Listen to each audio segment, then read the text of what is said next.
warahmatullahi wabarakatuh. Terima kasih atas kesempatannya. Di sini kelompok kami akan mempresentasikan tentang pasar ekuitas yang efisien. Perkenalkan anggota kelompok 3. Yang pertama ada saya sendiri, dia Leili Widat dengan NIM 2019 310291. Yang kedua ada Yuyun Mufarokah dengan NIM 2019 310295.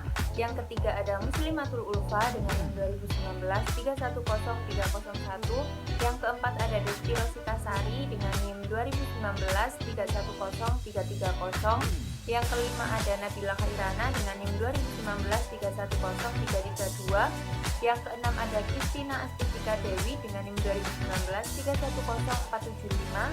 Yang ketujuh ada Novami Ramadhani Mutahharo dengan NIM 2019 310513. Yang kedelapan ada Zalza Amalia dengan NIM 2019 310518. Yang kesembilan ada Widya Kristianti Setiawan Putri dengan NIM 2019 310536. Yang pertama yaitu pendahuluan. Teori pasar efisien memprediksikan bahwa harga sekuritas yang merupakan interaksi dari investor-investor memiliki beberapa sifat pembanding. Efisiensi menyatakan bahwa informasi mengandung pengungkapan bukan kondisi pengungkapan itu sendiri, melainkan penilaian pasar. Kemudian informasi dapat disebarkan dengan mudah dalam catatan dan pengungkapan tambahan pada penyajian laporan keuangan. Teori ini menyimpulkan bahwa harga secara langsung merefleksikan keseluruhan kemampuan untuk memproses informasi dan pengetahuan dari para investor. Teori pasar efisien memiliki implikasi yang penting bagi akuntansi keuangan. Yang pertama yaitu konsep pengungkapan penuh, yaitu full disclosure. Efisiensi mengimplementasikan bahwa isi informasi yang disclosure bernilai bagi pasar. Informasi dapat ditemukan secara mudah dalam catatan kaki dan pengungkapan tambahan dalam laporan keuangan. Yang kedua, eksistensi dari information asimetri. Akuntansi merupakan sebuah mekanisme terjadinya pertukaran informasi yang relevan dari dalam keluar perusahaan. Dalam teori pasar efisien, akuntansi dipandang memiliki kompetensi dengan sumber informasi lainnya seperti media berita, analisis keuangan, dan bahkan harga pasar itu sendiri. Sebagai alat informasi bagi investor, akuntansi akan tetap bertambah bila relevan, dapat dipercaya, tepat waktu, murah, dan berhubungan dengan sumber lainnya. Yang kedua yaitu pasar sekuritas efisien. Pengertian efisiensi, investor yang telah diberikan informasi akan bergerak cepat ketika menerima informasi baru. Ketika sejumlah investor berperilaku seperti ini, pasar menjadi efisien sehingga investor akan menghadapi masalah cost benefit trade-off yang bereaksi tentang bagaimana memperoleh informasi yang cukup. Sumber utama dari cost effective information yaitu laporan tahunan perusahaan. Pada akhirnya, beberapa investor mempertimbangkan waktu dan uang yang dikeluarkan untuk digunakan dalam pendapatan sumber informasi yang menuntunnya dalam memutuskan investasi. Jika informasi gratis, investor jelas ingin mengambil keuntungan daripadanya. Dengan asumsi informasi gratis untuk investor pada kondisi ideal ketika bisa diobservasi oleh publik. Jadi semua investor akan menggunakan informasi ini. Faktanya, informasi tidak gratis dalam kondisi yang tidak ideal. Investor harus membentuk subjektivitas mereka dalam memperkirakan profitabilitas perusahaan di masa depan, arus kas atau dividen. Lebih jauh, perkiraan-perkiraan ini akan membutuhkan revisi ketika informasi baru yang datang. Pengertian pasar sekuritas efisien adalah di mana harga sekuritas yang diperdagangkan dalam pasar tersebut setiap saatnya benar-benar menunjukkan semua informasi yang dapat diketahui oleh publik. Mengenai sekuritas yang diperdagangkan, terdapat 3 poin utama yang perlu diperhatikan, yaitu yang pertama, harga pasar merupakan informasi yang dapat diketahui oleh publik. Definisi ini tidak mengizinkan adanya incident information. Yang kedua yaitu efisiensi pasar merupakan konsep yang relatif. Pasar efisien sangat relatif dengan informasi yang tersedia bagi publik mengenai saham yang diperdagangkan. Hal ini menyatakan bahwa bila ada informasi baru mengenai perusahaan, maka harga pasar akan segera disesuaikan dengan informasi tersebut. Yang ketiga yaitu investasi merupakan permainan yang adil bila pasar dalam keadaan efisien. Hal ini berarti bahwa investor tidak dapat mengharapkan pengembalian yang berlebihan dari sekuritas atau portofolio melebihi pengembalian normalnya, di mana pengembalian normal mengandung resiko. Implikasi bahwa pasar sekuritas dalam keadaan efisien adalah bahwa harga pasar harus berfluktuasi secara acak setiap saat. Alasannya adalah segala sesuatu mengenai perusahaan yang diharapkan menjadi akan mempengaruhi harga pasar sesuai dengan perubahan yang terjadi. Baik, sebelumnya terima kasih atas kesempatannya. Perkenalkan, nama saya Yuyun dengan NIM 295. Di sini saya akan menjelaskan tentang bagaimana harga pasar secara tepat mencerminkan semua informasi yang tersedia. Nah, decision theory model hanya menyediakan jalan untuk memproses informasi tetapi tidak menjamin bahwa proses tersebut benar. Akibatnya, informasi yang berbeda akan menunjukkan reaksi yang berbeda terhadap informasi yang sama. Walaupun mereka semua memproses secara rasional, mereka mungkin telah memiliki pandangan pendahulu yang berbeda atau mereka berbeda berkaitan dengan satu atau lebih input dalam decision theory model.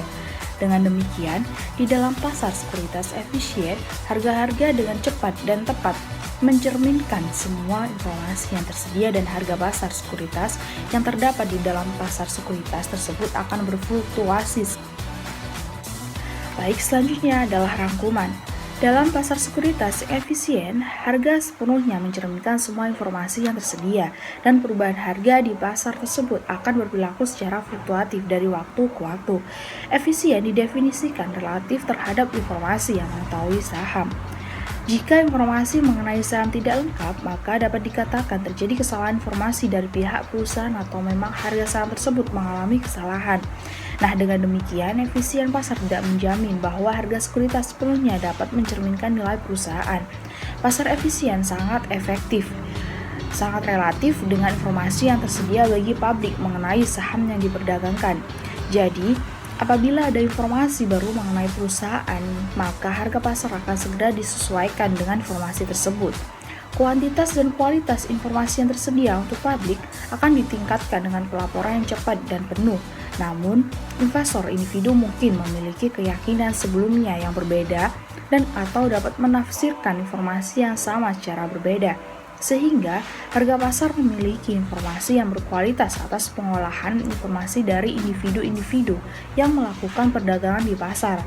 Dengan demikian, argumen ini mengasumsikan bahwa investor dapat mengevaluasi informasi baru secara independen. Selanjutnya adalah implikasi dari pasar sekuritas yang efisien untuk pelaporan keuangan. Implikasi ini terdapat 4 implikasi utama dari pasar sekuritas efisien untuk pelaporan keuangan. Yang pertama adalah kebijakan akuntansi yang diadopsi oleh perusahaan tidak berdampak pada harga sekuritas selama kebijakan tersebut tidak memberikan efek perbedaan cash flow. Kebijakan khusus yang digunakan diungkapkan dan informasi yang sesuai diberikan sehingga pembaca dapat membandingkan antara kebijakan yang berbeda-beda. Yang kedua adalah pasar sekuritas efisien selalu memberikan berkaitan dengan pengungkapan penuh. Jika manajemen perusahaan memiliki informasi relevan tentang perusahaan dan jika informasi diungkapkan dengan sedikit atau no cost, manajemen harus dapat mengungkapkan informasi tersebut atas dasar waktu. Jika tidak, hal ini memastikan bahwa informasi siap diketahui investor dari sumber-sumber lain. Yang ketiga adalah efisiensi pasar mengimplikasikan bahwa perusahaan tidak seharusnya terlalu berkonsentrasi pada investor naif.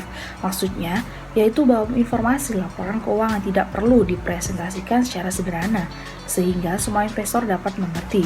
Alasannya yaitu jika sejumlah investor mengerti tentang informasi yang diungkapkan, maka hal tersebut cukup untuk meyakinkan bahwa harga pasar saham adalah sama dengan jika semua investor mengerti akan pengungkapan tersebut.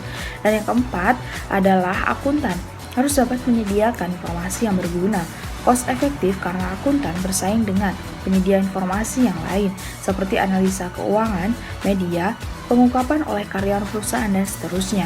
Jadi, argumen pasar efisien adalah bahwa selama perusahaan mengungkapkan kebijakan yang dipilihnya dan beberapa tambahan informasi dibutuhkan untuk merubah dari satu metode ke yang lain, investor mampu membuat perhitungan untuk melihat perbedaan dalam pelaporan dari laba bersih yang dilaporkan, deskripsi yang jelas dan singkat dari kebijakan akuntansi yang signifikan sebuah perusahaan sebaiknya termasuk bagian dari terintegrasi pada laporan keuangan. Baik, terima kasih. Selanjutnya akan dilanjutkan oleh rekan saya.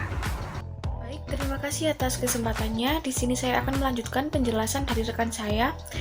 Saya akan menjelaskan tentang rangkuman. Bever mengemukakan pendapatnya bahwa pasar sekuritas yang efisien memiliki beberapa implikasi terhadap pelaporan keuangan. Yang pertama yaitu manajer dan akuntan tidak harus memperdulikan kebijakan akuntansi yang digunakan oleh perusahaan kecuali kebijakan tersebut memiliki efek perbedaan pada arus kas secara langsung. Yang kedua yaitu pasar sekuritas efisien selalu berkaitan dengan pengungkapan penuh. Jika manajemen perusahaan memiliki informasi relevan tentang perusahaan, maka manajemen harus segera mengungkapkan informasi tersebut. Jika tidak, maka dampaknya adalah informasi siap diketahui investor dari sumber-sumber lain yang belum terpercaya. Yang ketiga yaitu perusahaan tidak seharusnya terlalu berkonsentrasi pada investor naif. Maksudnya di sini yaitu bahwa informasi laporan keuangan tidak perlu dipresentasikan secara sederhana sehingga semua investor dapat mengerti. Alasannya yaitu agar investor bisa mendapatkan informasi yang menarik mengenai pasar sekuritas yang efisien dari berbagai sumber, tidak hanya dari laporan keuangan. Baik, yang selanjutnya saya akan menjelaskan tentang keinformatifan harga, yaitu mengenai ketidakkonsisten yang logis. Efisiensi menyiratkan bahwa harga pasar dari sekuritas sepenuhnya mencerminkan mengenai keakuratan informasi yang ada di publik mengenai sekuritas tersebut. Hal yang mendorong harga pasar untuk mencerminkan karakteristik fully reflex adalah tindakan yang dilakukan oleh investor yang selalu berusaha untuk memperoleh dan mengolah informasi sehingga dapat membuat keputusan menjual atau membeli sekuritas tersebut. Ketidakkonsistenan yang logis adalah apabila harga yang ada telah mencerminkan semua informasi yang ada, tetapi investor tidak memiliki motivasi untuk memperoleh informasi tersebut, maka harga tidak akan secara penuh mencerminkan informasi yang tersedia. Diperlukannya modifikasi teori yang disebabkan karena ketidakkonsistenan. Bagaimanapun ada penjelasan yang mudah atas ketidakkonsistenan ini, yaitu mengakui bahwa ada sumber lain dari permintaan dan penawaran sekuritas selain keputusan rasional untuk membeli atau menjual yang dilakukan oleh investor yang terinformasi. Ada yang disebut liquidity traders atau noise traders yang melakukan transaksi dengan tidak berdasarkan pada evaluasi rasional atau informasi yang relevan. Karena ini tentu saja harga pasar sekuritas akan tetap menjadi partially informatif di bawah skenario seperti yang dijelaskan sebelumnya. Untuk menggambarkan bagaimana harga pasar dipengaruhi oleh adanya noise trading, dapat diasumsikan bahwa investor yang rasional akan mengamati harga sekuritas yang lebih tinggi dibandingkan dengan ekspektasi yang dimiliki investor berdasarkan informasi yang telah tersedia. Sementara itu, investor yang satu tidak akan mengetahui informasi apa yang dimiliki oleh investor yang lainnya, sehingga investor ini mempercayai bahwa informasi ini akan menguntungkan dan memungkinkan harga sekuritas naik. Baik, sekian penjelasan dari saya. Selanjutnya akan dijelaskan oleh rekan saya. Terima kasih. Baik, terima kasih atas kesempatannya. Di sini saya akan melanjutkan presentasi dari rekan saya mengenai rangkumannya, yaitu proses pembentukan harga di pasar sekuritas jauh lebih kompleks dibandingkan dengan kemampuan harga pasar dalam mengelola informasi yang berasal dari perbedaan-perbedaan individu yang ada. Nah, di mana atas pertimbangan dari berbagai pikiran investor yang rasional agar informasi dari keputusan manajer dan sumber-sumber lain dari permintaan dan penawaran atas sekuritas dapat diinformasikan secara cermat sehingga akuntan dapat memahami peran informasi terhadap harga. Peningkatan pemahaman tentang proses pembentukan harga menyebabkan prediksi Imbers mengenai bagaimana harga sekuritas dapat menanggapi informasi yang pada akhirnya memungkinkan akuntan untuk membuat laporan keuangan yang lebih berguna bagi para pemakai baik internal maupun eksternal. Selanjutnya ada Capital Asset Pricing Model atau CAPM. Terdapat hubungan antara harga pasar sekuritas yang efisien dengan tingkat pengembalian yang diharapkan atas sekuritas tersebut. Dalam hal ini kita dapat menggunakan CAPM. Return secara sederhana dapat menggunakan Net of Return dan Gross Rate of Return. Selain itu, kita dapat pula menggunakan return dalam posisi ex post atau ex ante. Posisi ex post maksudnya yaitu kita berada pada posisi di akhir periode T dan kita melihat ke belakang untuk menghitung return yang sebenarnya direalisasi selama periode tersebut. Nah, posisi ex ante maksudnya yaitu kita berada pada posisi di awal periode T dan membuat ekspektasi atau return untuk periode T tersebut. Baik, selanjutnya akan dilanjutkan oleh rekan saya. Terima kasih. Baik, terima kasih atas kesempatannya. Di sini saya akan melanjutkan presentasi dari rekan saya. Nah, di sini saya akan menjelaskan mengenai 3 kegunaan utama dari formula CAPM, yaitu yang pertama, CAPM secara jelas menjelaskan bagaimana harga saham bergantung pada harapan investor tentang harga saham dan dividen di masa yang akan datang. Dan yang kedua, dengan kembali pada pandangan ex post dari return, CAPM menyediakan kita dengan sebuah cara untuk memisahkan return yang telah direalisasi pada sebuah saham menjadi komponen yang diharapkan atau tidak diharapkan. Dan yang ketiga, model pasar menyediakan sebuah cara yang sesuai untuk memperkirakan beta saham sebagai ukuran resiko yang penting bagi investor. Nah, selanjutnya di sini juga saya akan menjelaskan mengenai alasan untuk mempertahankan CAPM sebagai benchmark untuk informasi harga sekuritas, yaitu yang pertama, apapun validitas empiris teori dari keputusan investasi optimal yang mengarah pada CAPM dan beta memberikan petunjuk bagi mereka yang berkeinginan untuk membuat rational expected utility atau memaksimalkan keputusan berinvestasi. Nah, dan yang kedua, meskipun ada bukti dari Fama dan French, ada beberapa teori kecil yang menjelaskan mengapa book to market dan ukuran perusahaan merupakan hal yang penting dalam konstruksi resiko. Yang ketiga, ekstensi CAPM untuk memperbolehkan beta yang tidak tetap merupakan hal yang potensial untuk merekonsiliasi harga sekuritas yang menyimpang secara nyata dari teori keputusan rasional yang membawai CAPM. Dan yang keempat, banyak penelitian empiris dalam akuntansi yang menggunakan CAPM sebagai model pengembalian sekuritas yang diharapkan. Baik, selanjutnya akan dilanjutkan oleh rekan saya. Terima kasih atas kesempatannya. Saya Kristiana Astutika Dewi dengan NIM 2019-310475. Di sini saya akan menjelaskan terkait dengan materi yang selanjutnya, yaitu implikasi dari CAPM. Nah, implikasi dari CAPM sendiri yaitu bahwa beta saham merupakan satu-satunya determinan spesifik perusahaan atas ekspektasi dari pengembalian atas saham. Nah, dari ketidakpastian tersebut terdapat 2 jenis. Yang pertama yaitu exogenous uncertainty dan yang kedua yaitu endogenous uncertainty. Nah, yang pertama yaitu exogenous uncertainty, di mana timbul karena merupakan bagian dari lingkungan yang dihadapi oleh seluruh investor. Apabila beta tetap, maka CAPM ini menjelaskan bahwa satu-satunya ketidakpastian yang harus dihadapi oleh investor yaitu terkait dengan pengembalian pasar yang secara acak berasal dari portofolio yang terdiversifikasi. Jenis yang kedua yaitu endogenous uncertainty, di mana jenis ini timbul karena adanya reaksi investor di dalam ekonomi itu sendiri. Nah, apabila beta tersebut berubah, maka investor yang berbeda juga akan bertindak secara berbeda pula terhadap informasi akan perubahan tersebut, sehingga terdapat kemungkinan mereka akan melakukan kesalahan.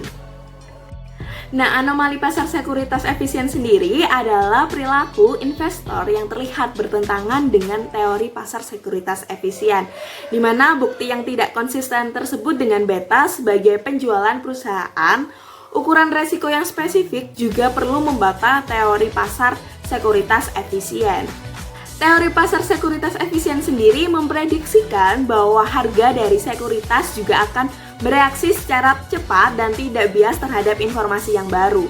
Nah, teori prospek dari Jack Neman dan Tversky pada tahun 1979 ini juga mengatakan bahwa investor yang menyadari bahwa investasi tersebut beresiko akan secara terpisah untuk valuasi terhadap prospek keuntungan dan kerugian. Nah, selain itu, prospek teori juga mengasumsikan bahwa saat menghitung nilai ekspektasi dari sebuah prospek, investor ini akan melakukan pertimbangan probabilitas payoff-nya, di mana probabilitas payoff yang rendah ini merupakan overweight, sedangkan untuk probabilitas payoff yang tinggi merupakan underweight. Adanya kombinasi antara evaluasi keuntungan dan kerugian yang terpisah dengan pembebanan probabilitas ini juga dapat mengarahkan kepada variasi perilaku yang tidak rasional. Namun, pada umumnya pengembalian sekuritas pada abnormal sesuatu ini ketika dapat ikut mempengaruhi informasi dari kejadian tersebut. Nah, di mana terdapat studi dan dokumentasi yang berkaitan dengan perilaku anomali tersebut atau yang biasa disebut dengan behavior finance. Pada saat earning perusahaan saat ini telah diketahui oleh publik, maka isi informasi seharusnya segera dicerna oleh para investor dan segera diolah sehingga dapat menghasilkan harga pasar yang efisien. Nah, untuk perusahaan yang melaporkan berita baik dalam quarterly earning, maka cenderung terjadi abnormal security return yang lebih dari 60 hari, di mana mengikuti pengumuman pengembalian tersebut. Nah, demikian pula juga hal ini juga akan terjadi pada perusahaan yang melaporkan kabar buruk. Yang selanjutnya yaitu terkait dengan asimetri informasi, di mana terdapat dua jenis dari asimetri informasi. Yang pertama yaitu adverse selection dan yang kedua yaitu moral hazard. Yang pertama yaitu asimetri informasi yang merupakan alasan penting dari ketidaklengkapan pasar, di mana pada kasus yang ekstrim ini terdapat kemungkinan bahwa pasar tersebut akan gagal akibat dari adanya asimetri informasi. Contohnya yaitu pasar pada polis asuransi. Apabila kita merupakan investor yang cenderung untuk menolak adanya resiko, maka kita akan kembali mempertimbangkan atas keputusan untuk membeli asuransi tersebut. Nah, dalam kondisi yang ideal, nilai perusahaan ini akan benar-benar mencerminkan semua informasi dari perusahaan tersebut. Sedangkan dalam keadaan yang tidak ideal, nilai pasar ini akan mencerminkan semua informasi yang dapat diperoleh secara publik apabila pasar sekuritas ini dalam keadaan efisien. Nah, perbedaan mengenai keduanya ini termasuk dalam inside information, yaitu kemampuan orang dalam memperoleh keuntungan dari keuntungan informasi yang mereka dapatkan yang merupakan masalah yang dapat merugikan. Selain itu, dengan adanya pengungkapan penuh, maka juga akan dapat mengurangi masalah tersebut dan akan membuat laporan keuangan ini menjadi lebih bermanfaat bagi para investor dan dapat meningkatkan kinerja dari pasar sekuritas. Apabila dari laporan ini memerlukan biaya yang besar, maka inside information ini juga akan tetap terjadi. Nah, salah satu contohnya yaitu pada runtuhnya Enron dan WorldCom merupakan salah satu contoh dari dampak buruk adanya asimetri informasi dalam pasar sekuritas yang berakibat kepercayaan dari pengguna laporan keuangan ini atas informasi yang telah disediakan dalam laporan tersebut akan menjadi hilang karena pada kenyataannya berbanding terbalik dengan ekspektasi yang diharapkan oleh para investor.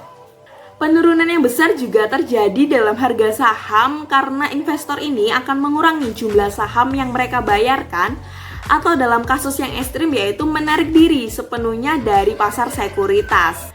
Terdapat beberapa langkah yang dapat diambil oleh pemerintah atau badan akuntansi untuk mengembalikan kepercayaan dari publik setelah adanya gagalnya pasar. Nah, langkah-langkah ini dapat melibatkan adanya peningkatan pengungkapan untuk memberikan informasi perusahaan yang secara spesifik kepada publik dan mengurangi terjadinya bias yang dapat dihasilkan dari informasi yang salah.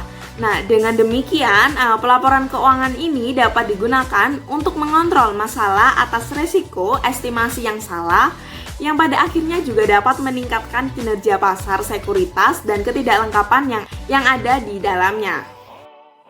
Baik, terima kasih atas kesempatannya. Saya akan melanjutkan penjelasan dari rekan saya. Rangkumannya yaitu dalam kondisi ideal, nilai pasar perusahaan benar-benar mencerminkan semua informasi. Ketika keadaan tidak ideal, maka pasar mencerminkan semua informasi yang dapat diperoleh secara publik bila pasar sekuritas dalam keadaan efisien.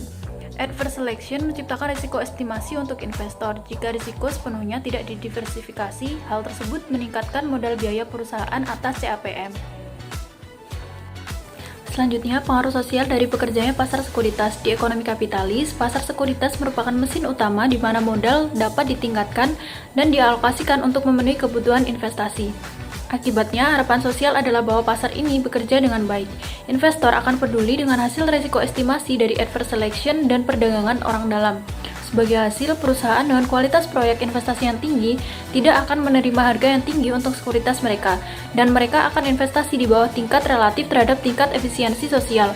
Ketika kekuatan menjadi lemah, investor yang potensial mungkin tidak membeli atau menjual semua sekuritas yang mereka punya di harga pasar, yang menghambat investasi lebih lanjut. Terima kasih.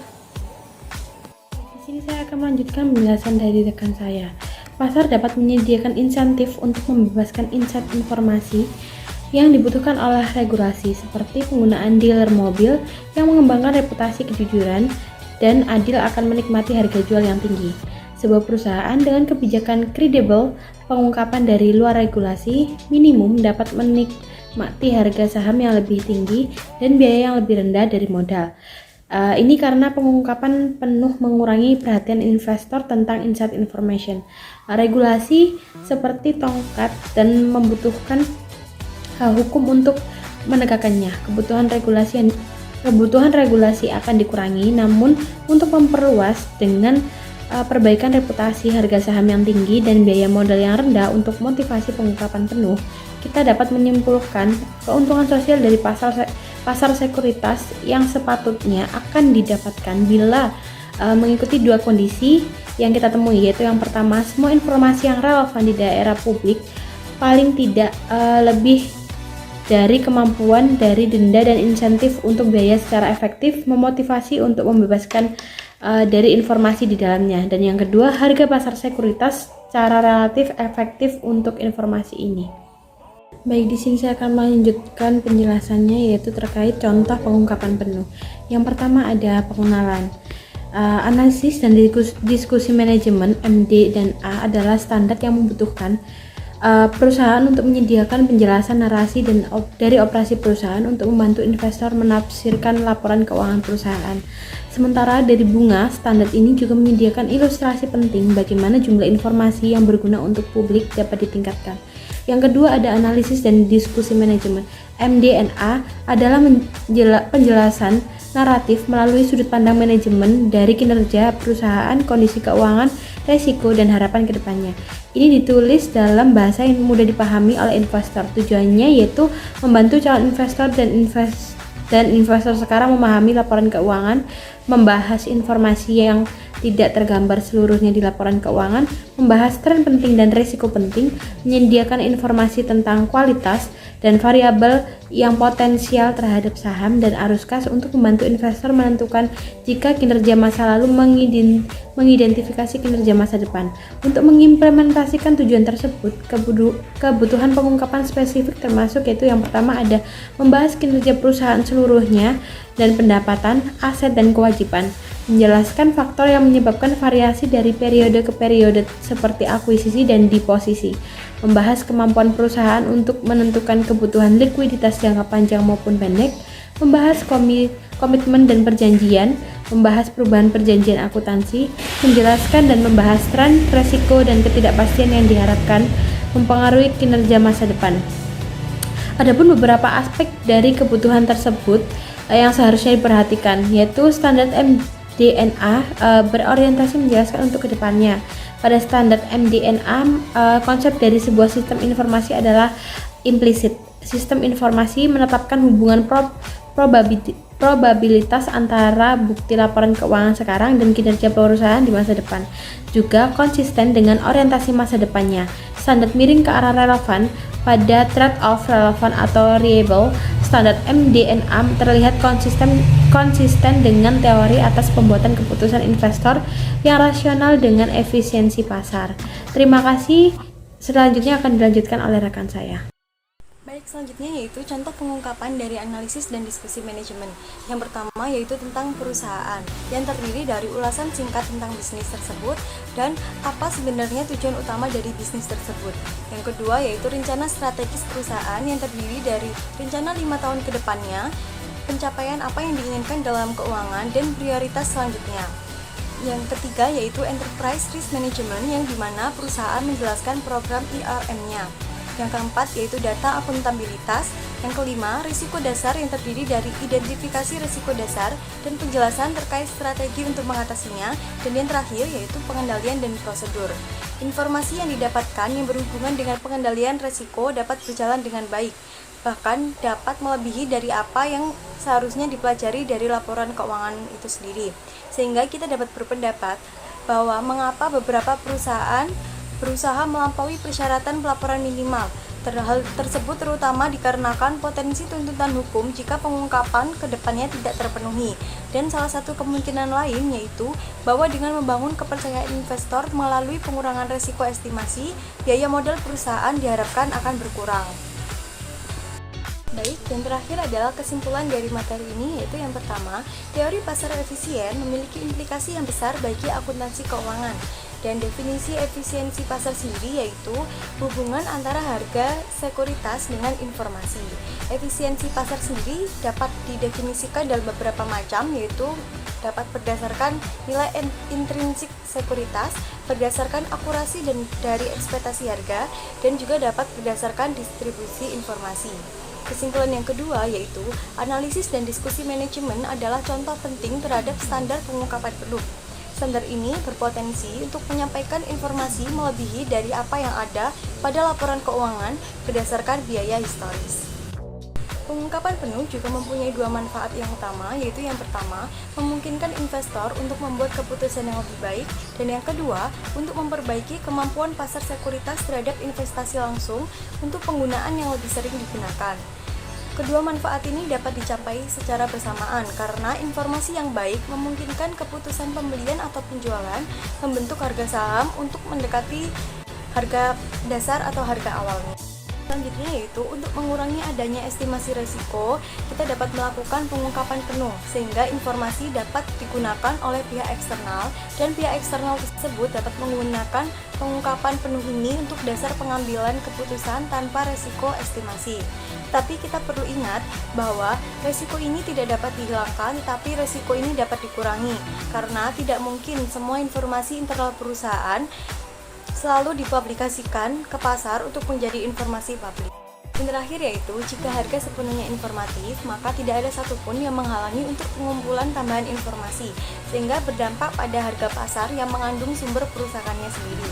Dengan adanya hal tersebut, diharapkan informasi peramalan yang dipublikasi menjadi lebih akurat dan kredibel, serta dapat menjadi bahan evaluasi, sehingga berdampak lebih baik pada kerja pasar sekuritas di kemudian hari. Baik, sekian presentasi dari kelompok kami. Mohon maaf bila ada salah kata. Wassalamualaikum warahmatullahi wabarakatuh.